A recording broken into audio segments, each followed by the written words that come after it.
SUMIFS in Excel. Double the conditions, zero the effort. In Excel, if you want to sum a value based on one or more criteria, so we'll use the SUMIFS function. Let's look at the formula. We have a table with product. Our table includes product, region, month, and sales. To sum the sales based on multiple conditions, we'll use the SUMIFS formula. First, we define the sum range. This will be the sales column. Then we move to the criteria. For criterion 1, we'll choose the product column. Here we are working with products like laptop and mobile.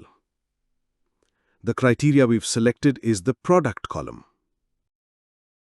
After pressing enter, we saw the total for laptop.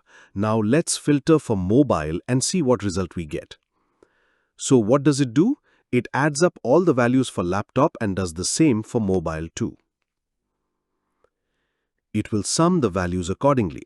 And if you want to add more conditions, you can simply extend the SUMIFS formula with additional criteria ranges and values. You can easily add more conditions. For criterion 2, we'll use the region column to refine the results further.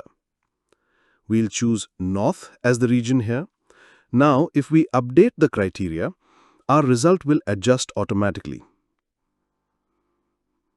The result will update based on the selected conditions. And yes, you can even add a third criteria to make your filtering more precise.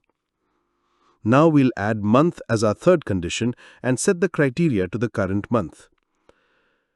It can feel tricky at first, but with this method you can easily sum values using multiple conditions in Excel.